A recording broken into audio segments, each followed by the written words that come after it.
कहीं न कहीं किसानों को आस है जो पूर्वी राजस्थान नहर परियोजना है वो देश में लागू होगी, लेकिन कर्मचारियों को जितनी उम्मीद थी उससे निराशा हाथ लगी है। छोटे व्यापारी जो खुदरा व्यापारी है उनके लिए जो कंपोजिशन की जीएसटी की दर है उसमें कोई राहत प्रदान नहीं की गई है। कई घरों में आप पाएंगे कि साल भर के खर्च का हिसाब किताब रखा जाता है। साल के अंत में कितना कमाया, कितना बचाया, इसका जोड़ घटा होता है। हिसाब किताब की यही जो प्रक्रिया है, अगर इसे पूरे देश के लिए करें तो उसे इकोनॉमिक सर्वे कहते हैं। इकोनॉमिक सर्वे से मालूम होता है कि देश की इकोनॉमिक स्थिति क्या है। कहीं आज बजट को लेकर खुशी है तो कहीं पर मायूसी। ऐसे में दौसा से हमारे सहयोगी एचएन पांडे ने लोगों से उनकी बजट को लेकर क्या प्रतिक्रिया रही वो सब जाना, तो सुनिए लोगों ने क्या कुछ कहा। इस बजट को मिला जुला बजट कह सकते हैं। इसमें माननीय वित्त मंत्री महोदया ने करों में दरों में राहत दी है। 5 लाख से बढ़ाकर आयकर की छूट को 7 लाख किया है, जिससे आम आदमी को राहत मिली है। लेकिन साथ ही इसमें टीडीएस में सरचार्ज लगा दिया, इससे कंप्लायंस की बढ़ेगी, इससे थोड़ी दुविधा में है।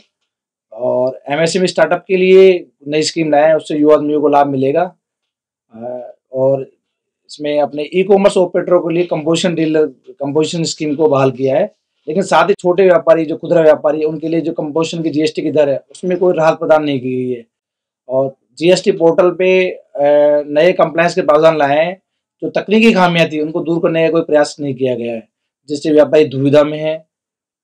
और 157 नए नर्सिंग कॉलेज खुलने से रोजगार के अवसर बढ़ेंगे, ये अच्छी बात है। बजट में जो भारत देश की जो जनता है उसको काफी उम्मीदें हैं।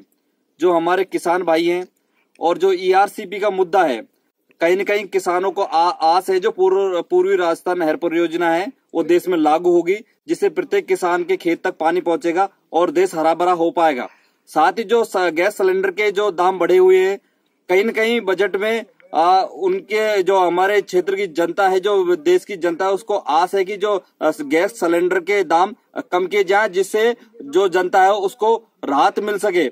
हमारे युवा बेरोजगार बहुत अधिक बेरोजगारी बढ़ रही है देश के अंदर, तो कहीं न कहीं युवाओं को आस है कि जो केंद्रीय बजट है उसमें बेरोजगारी को दूर किया जाएगा और साथ ही नई नौकरियां निकाली जाएंगी।